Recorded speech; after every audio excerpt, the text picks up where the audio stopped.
Hi all, നിങ്ങൾക്ക് എല്ലാവർക്കും അറിയാവുന്നതാണ് ഫേസ്ബുക്കിൽ നിലവിൽ ഫോട്ടോ ഇട്ടിട്ട് നല്ല രീതിയിൽ ഏണിങ്സ് ഉണ്ടാക്കാൻ സാധിക്കുന്നു. നിലവിൽ ഒരുപാട് പേരുടെ ഫേസ്ബുക്ക് എനിക്ക് വരുന്നതാണ് സർവീസുമായിട്ട് ബന്ധപ്പെട്ട. അപ്പോൾ പല ആൾക്കാരിലും നമുക്ക് കാണാൻ സാധിക്കുന്നതാണ് 200, 300, $400 ലഭിക്കുന്നുണ്ട്. നല്ലത് തന്നെയാണ്. വേറെ ഒരു സോഷ്യൽ മീഡിയയും ഇങ്ങനെ തരുന്നില്ല, ഈ ഒരു ചാൻസ് തരുന്നില്ല ഫോട്ടോ ഇട്ടിട്ട് ഏണിങ്സ് ഉണ്ടാക്കേണ്ടത്. ഫേസ്ബുക്ക് മാത്രമാണ് തരുന്നത്. അപ്പോൾ നിങ്ങൾ റീൽ ഇട്ടിട്ട് തന്നെ നിങ്ങൾക്ക് ഏണിങ്സ് ഉണ്ടാക്കാൻ സാധിക്കുന്നില്ല എന്നുണ്ടെങ്കിൽ നിങ്ങൾ ഫോട്ടോ ഇട്ടിട്ടായാലും നിങ്ങൾക്ക് ഏണിങ്സ് ഉണ്ടാക്കാൻ സാധിക്കും. അപ്പോൾ ഞാനിവിടെ ഷെയർ ചെയ്യാൻ വേണ്ടി പോകുന്നത് 6 ടോപ്പിക്ക്, ഏതൊക്കെ തരത്തിലുള്ള ടോപ്പിക് ഇട്ട് കഴിഞ്ഞാലാണ് നിങ്ങൾക്ക് ഏണിങ്സ് കൂടുതൽ ഉണ്ടാക്കാൻ സാധിക്കുന്നു എന്നതിനെ കുറിച്ചിട്ടാണ്. അതിൽ 1ാം നമ്പർ, 2ാം നമ്പർ, ഇങ്ങനെ 6 എണ്ണം ഉണ്ട്. ഈ 6 ടോപ്പിക്ക് നിങ്ങൾ തീരുന്നവരെ, നിങ്ങൾ ഈ വീഡിയോ തീരുന്നവരെ നിങ്ങൾ കണ്ടു കഴിഞ്ഞാൽ നിങ്ങൾക്ക് മനസ്സിലാക്കാൻ സാധിക്കും. ചിലപ്പോൾ നിങ്ങൾ 1ാം നമ്പർ ചെയ്യാൻ പറ്റുന്നില്ലെങ്കിൽ നിങ്ങൾക്ക് 3ാം നമ്പറോ 4ാം നമ്പറോ ചെയ്യാൻ പറ്റുന്നതായിരിക്കും. അപ്പോൾ ഈ വീഡിയോ ഫുള്ള് വരെ നിങ്ങൾ വാച്ച് ചെയ്യാൻ വേണ്ടിയിട്ട് ശ്രദ്ധിക്കുക. നിങ്ങൾക്ക് എന്തായാലും നിങ്ങൾക്ക് ഇത് ഉപകാരപ്പെടുന്ന ഒരു വീഡിയോ ആണ്. അതിൽ നമ്പർ 1 ടോപ്പിക്കാണ്, ഏറ്റവും കൂടുതൽ നമുക്ക് ഏണിങ്സ് ഉണ്ടാക്കാൻ സാധിക്കുന്ന ഒരു ടോപ്പിക്കാണ് ട്രെൻഡിങ് ടോപ്പിക് ഫോട്ടോ. അതായത് നിലവിലുള്ള സാഹചര്യത്തിലുള്ള ഇഷ്യൂ എന്താണ്, നിലവിൽ പബ്ലിക്കൊക്കെ കൂടുതലും ചർച്ച ചെയ്യുന്ന ഇഷ്യൂ എന്താണ്, അതുമായി ബന്ധപ്പെട്ട ഫോട്ടോ നിങ്ങൾ അപ്ലോഡ് ചെയ്യാൻ വേണ്ടിയിട്ട് ശ്രമിക്കുക. അത് എങ്ങനെയാണ് നിങ്ങൾ ആ ഫോട്ടോ അപ്ലോഡ് ചെയ്യേണ്ടത്? നിങ്ങൾ മറ്റുള്ളവരുടെ നിന്ന് കോപ്പി ചെയ്തെടുത്ത ഫോട്ടോ ആവരുത്, ഫേസ്ബുക്കിൽ തന്നെ എടുത്തിട്ടുള്ള ഫോട്ടോ ആവരുത്, വാട്സപ്പിൽ നിന്ന് വേറെ ഏതെങ്കിലും ഗ്രൂപ്പിൽ നിന്നുള്ള ഫോട്ടോ ആവരുത്. നിങ്ങൾ തന്നെ സ്വയം ക്രിയേറ്റ് ചെയ്തിട്ടുള്ള ഫോട്ടോ ആയിരിക്കണം. എന്താണ് നിലവിലുള്ള ടോപ്പിക്ക്? ഇപ്പൊ ഏറ്റവും കൂടുതൽ ആൾക്കാർ ചർച്ച ചെയ്യുന്ന ടോപ്പിക്കാണ് കേരളത്തിലെ മുഖ്യമന്ത്രി. അപ്പോൾ അതുമായി ബന്ധപ്പെട്ട ഫോട്ടോ നിങ്ങൾക്ക് ഗൂഗിളിൽ സെർച്ച് ചെയ്ത് കഴിഞ്ഞാൽ ഇഷ്ടം പോലെ കിട്ടും.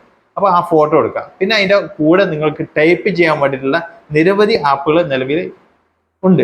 അപ്പോൾ അതിൻ്റെ കൂടെ ടൈപ്പ് ചെയ്തിട്ട് ആ മാറ്ററൊക്കെ ചെയ്യേണ്ട രീതിയിൽ, ടൈപ്പ് ചെയ്യേണ്ട രീതിയിൽ ടൈപ്പ് ചെയ്തിട്ട് നിങ്ങൾ അപ്ലോഡ് ചെയ്ത് കഴിഞ്ഞാൽ ഇഷ്ടംപോലെ ലൈക്കും കമൻറ്റും കിട്ടുന്ന ഒരു സാഹചര്യമാണ്. പിന്നെ 2ാമത്തെ ടോപ്പിക്കാണ് സോഷ്യൽ ഇഷ്യൂ ടോപ്പിക്. അതായത് സമൂഹത്തിനെ ബാധിക്കുന്ന തരത്തിലുള്ള എന്തെങ്കിലും ഇഷ്യൂ നിങ്ങൾ കണ്ടു കഴിഞ്ഞാൽ, അതായത് നമുക്ക് ഇത് നിലവിൽ പെട്ടെന്ന് നമുക്കൊരു ഒരു സാധനത്തിന് വില കൂടുന്നതായിട്ട് കണ്ട്, അപ്പോൾ നിങ്ങളത് ഫോട്ടോ എടുത്തിട്ട് നിങ്ങൾ അതുമായി ബന്ധപ്പെട്ട ഡീറ്റെയിൽ അതിൻ്റെ ക്യാപ്ഷൻ ഇട്ട് കൊടുത്തു കഴിഞ്ഞാൽ നിങ്ങൾക്ക് ആ ഫോട്ടോ വൈറലായി കഴിഞ്ഞാൽ നല്ല രീതിയിൽ അതിന് ഏണിങ്സ് ഉണ്ടാക്കാൻ സാധിക്കും. അത് പിന്നെ ഏത് ടോപ്പിക്കായിട്ട് ആയിക്കോട്ടെ, സമൂഹത്തിന് ജനങ്ങൾ അത് ഉപകരിക്കുന്നതായാലും ശരി ഉപകരിക്കാത്തതായാലും ശരി, അത് നിങ്ങൾ ഫോട്ടോ എടുത്തിട്ട്, അതായത് പബ്ലിക് ചർച്ച ചെയ്യപ്പെടുന്ന രീതിയിലുള്ള ഫോട്ടോസ് അത് എടുത്തിട്ട് അതിന് നല്ല രീതിയിൽ ക്യാപ്ഷൻ ഇട്ടിട്ട് നിങ്ങൾ ഷെയർ ചെയ്ത് കഴിഞ്ഞാൽ അതും നല്ല രീതിയിൽ റീച്ചായി അതുപ്രകാരം ഏണിങ്സ് ഉണ്ടാക്കാനുള്ള സാധ്യത കൂടും. പിന്നെ 3ാമത്തെ ടോപ്പിക്ക് സെൽഫ് ഡീറ്റെയിൽസ്. അതായത് നമ്മളുടെ തന്നെ വിശേഷങ്ങൾ, അതായത് നമ്മൾ വേറെ എവിടെയെങ്കിലും പോകുന്നുണ്ടെങ്കിൽ, ഒരു ഫംഗ്ഷന് നിങ്ങൾക്ക് ഒരു ഫേസ് വാല്യൂ കിട്ടിയിട്ടുണ്ടെങ്കിൽ, ഫേസ്ബുക്കിൽ അത്യാവശ്യം ഒരു 5,000-10,000 ഫോളോവേഴ്സ് ഒക്കെ ആയിട്ടുണ്ടെങ്കിൽ നിങ്ങളുടെ തന്നെ വിശേഷങ്ങൾ ഷെയർ ചെയ്യുമ്പോൾ അവർ അതൊക്കെ കാണാനും അതുപോലെ തന്നെ അതിൽ ലൈക്കും കമൻറ്റൊക്കെ ഇടാനും ഇഷ്ടംപോലെ ആൾക്കാരുണ്ടാവും.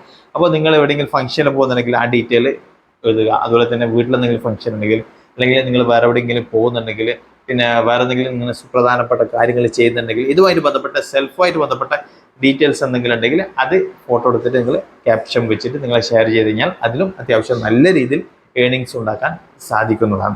പിന്നെ 4ാമത്തെ ടോപ്പിക്കാണ്, ഇത് ഈ 3 എണ്ണമായിട്ട് ബന്ധമില്ലാത്തൊരു ടോപ്പിക്കാണ് ക്വസ്റ്റ്യൻ ആൻഡ് ആൻസർ. അതായത് നിങ്ങൾ എഡിറ്റ് ആപ്പിൽ പോയിട്ട്, ഏതായാലും VN ആയാലും ശരി, പിക്സൽ ആയാലും ശരി, ഏതായാലും ശരി, നിങ്ങൾ ഒരു ഫേസ്ബുക്കിൻ്റെ 1:1 സൈസിൽ ഒരു ഫോട്ടോ, ഏതെങ്കിലും ഒരു ഫോട്ടോയിൽ ബാക്ക്ഗ്രൗണ്ട് ഫോട്ടോ വെച്ചിട്ട് അതിൽ നിങ്ങൾ ഒരു ക്വസ്റ്റ്യനും അതിൻ്റെ കൂടെ തന്നെ 4 ആൻസറും ടൈപ്പ് ചെയ്തിട്ട് അത് അപ്ലോഡ് ചെയ്ത് കഴിഞ്ഞാൽ ആ ക്വസ്റ്റ്യൻ കണ്ടിട്ട് അതിൻ്റെ ഉത്തരം ഏതാണ് അതിൻ്റെ ഓപ്ഷനിൽ കൊടുത്തു കഴിഞ്ഞാൽ അത് ടൈപ്പ് ഇഷ്ടംപോലെ കമൻറ്റ് വരും. അതിൻ്റെ അടിയിൽ ഏതാണ് അതിൻ്റെ ഉത്തരം എന്ന് പറയാൻ വേണ്ടിയിട്ട് ഇഷ്ടംപോലെ കമൻറ്റ് വരും. അപ്പോൾ അങ്ങനെ നല്ല രീതിയിൽ റീച്ച് ഉണ്ടാക്കാൻ സാധിക്കും. അത് നിങ്ങളിപ്പം ക്വസ്റ്റ്യൻ ആൻഡ് ആൻസർ മാത്രമല്ല, വേറെ ഏതെങ്കിലും രീതിയിൽ നിങ്ങൾക്ക് അപ്ലോഡ് പിന്നെ ടൈപ്പ് ചെയ്യണമെന്നുണ്ടെങ്കിൽ അതും കൂടി ചെയ്യാം. എന്തായാലും നിങ്ങൾക്ക് കമൻറ്റ് വരാൻ വേണ്ടിയിട്ടുള്ള ഒരു ട്രിക്കാണ് ഇങ്ങനെ ക്വസ്റ്റ്യൻ ആൻഡ് ആൻസർ ആയിട്ട് ബന്ധപ്പെട്ട കാര്യങ്ങൾ ഷെയർ ചെയ്യൽ. ഇനി 5ാമത്തെ ടോപ്പിക്കാണ് മോട്ടിവേഷൻ പോസ്റ്റേഴ്സ്.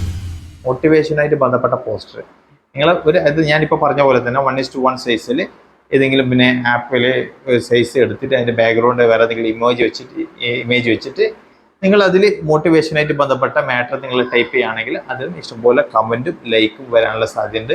അത് പ്രകാരം നമുക്ക് ഏണിങ്സും കൂടുതൽ കിട്ടാനുള്ള സാധ്യതയുണ്ട്. അപ്പോൾ ഈ ഒരു ടോപ്പിക്കും കൂടി നിങ്ങൾ സെലക്ട് ചെയ്ത് നോക്കാം. അതായത് ഫസ്റ്റത്തെ 1, 2, 3ാമത്തെ ടോപ്പിക്കൊക്കെ ഒന്നും ചെയ്യാത്തവർക്ക് വീട്ടിലിരുന്നിട്ട് ഇതൊക്കെ ചെയ്യാൻ പറ്റും. അതൊക്കെ ആദ്യം പറഞ്ഞൊക്കെ ചില ആൾക്കാർക്ക് അത് ചെയ്യാൻ പറ്റൂലായിരിക്കും, ചില ആൾക്കാർക്ക് അത് ചെയ്യാൻ വേണ്ടിയിട്ടുള്ളൊരു, അപ്പോൾ അങ്ങനെയുള്ളവർക്ക് ഇങ്ങനെയുള്ള ടോപ്പിക്കൊക്കെ ഈസി ആയിട്ട് കൈകാര്യം ചെയ്യാൻ പറ്റും. ആറാമത്തെ ടോപ്പിക്കാണ് സിമ്പിൾ ടോപ്പിക്ക്. ഒരു പണിയുമില്ല, നമുക്ക് ഫേസ്ബുക്കിൽ തന്നെ കിട്ടുന്ന ഇമേജ് അത് ഏത് ചാനലിലാരുടെ ആയാലും ശരി ആരുടേതായാലും ശരി നമ്മൾ സേവ് ചെയ്തിട്ട് നമ്മളുടെ അക്കൗണ്ടിലേക്ക് അപ്ലോഡ് ചെയ്ത് കൊടുക്കാം. നിലവിൽ ആ ഒരു മാറ്ററിന് ഇതുവരെ കോപ്പി റൈറ്റോ എന്തെങ്കിലും റെസ്ട്രിക്ഷനോ ഒന്നും വന്നിട്ടില്ല ഇതുവരെ.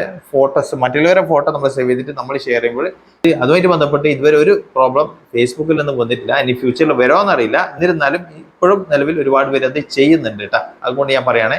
പക്ഷെ അതിന് വളരെ തുച്ഛമായിട്ടുള്ള ഏണിങ്സ് ഇതിൽ കിട്ടുന്നില്ല. അതായത് ഇതിപ്പോൾ നിലവിൽ ഏതെങ്കിലും ചാനലാരുടെ ഏഷ്യാനെറ്റിൻ്റെ ഏത് ചാനലായാലും മാതൃഭൂമിൻ്റെ ഫോട്ടോ നമ്മൾ സേവ് ചെയ്തിട്ട് നമ്മൾ ഷെയർ ചെയ്യുമ്പോൾ ഒരു 10,000 വ്യൂസ് ഒക്കെ വന്നു കഴിഞ്ഞാൽ ഒരു $0.1 $0.2 മാത്രമേ വരുന്നുള്ളൂ. അതേ സ്ഥാനത്ത് നിങ്ങൾ ഞാൻ ഫസ്റ്റ് പറഞ്ഞ 1, 2, 3 ഒക്കെ ആണെങ്കിൽ നിങ്ങൾ 5K വ്യൂസ് വന്നിട്ടുണ്ടെങ്കിൽ 6-7 ഏണിങ്സ് വരുന്നുണ്ട്. അതായത് 1 മില്യൺ എന്തായാലും $12-13 നമുക്ക് അതിൽ സുഖമായിട്ട് ലഭിക്കുന്നതായിരിക്കും. ഇത്തരം 6 ടോപ്പിക്കിലുള്ള ഫോട്ടോസ് നിങ്ങൾക്ക് ഫേസ്ബുക്കിൽ ഷെയർ ചെയ്ത് കഴിഞ്ഞാൽ ഏണിങ്സ് ഉണ്ടാക്കാൻ സാധിക്കുന്നതാണ്. ഞാനിപ്പോൾ ഇത് എന്തുകൊണ്ട് പറയാന്ന് വെച്ച് കഴിഞ്ഞാൽ നിലവിൽ വെറും റീൽസ് മാത്രം അപ്ലോഡ് ചെയ്തിട്ട് ഏണിങ്സ് ഉണ്ടാക്കാൻ സാധിക്കാത്തവർക്ക് ഫോട്ടോസിലും ഏണിങ്സ് ഉണ്ടാക്കാൻ സാധിക്കുന്നതാണ്. അപ്പോൾ ഇതുമായിട്ട് ബന്ധപ്പെട്ട ഏകദേശം കാര്യങ്ങളൊക്കെ മനസ്സിലായി എന്ന് കരുതുന്നു. വീഡിയോ ഇഷ്ടപ്പെട്ട് കഴിഞ്ഞാൽ ലൈക്ക് ചെയ്യാൻ മറക്കരുത്. സബ്സ്ക്രൈബ് ചെയ്ത് കഴിഞ്ഞാൽ ഇതുമായി ബന്ധപ്പെട്ട വീഡിയോ ഇനിയും നിങ്ങൾ മുന്നിൽ വന്നുകൊണ്ടിരിക്കും. ഫേസ്ബുക്കിലാണെന്നുണ്ടെങ്കിൽ ഫോളോ ചെയ്യുക. വീണ്ടും അടുത്തൊരു വീഡിയോ ആയിട്ട് കാണുന്നവർക്കും ഗുഡ് ബൈ, ജയ് ഹിന്ദ്.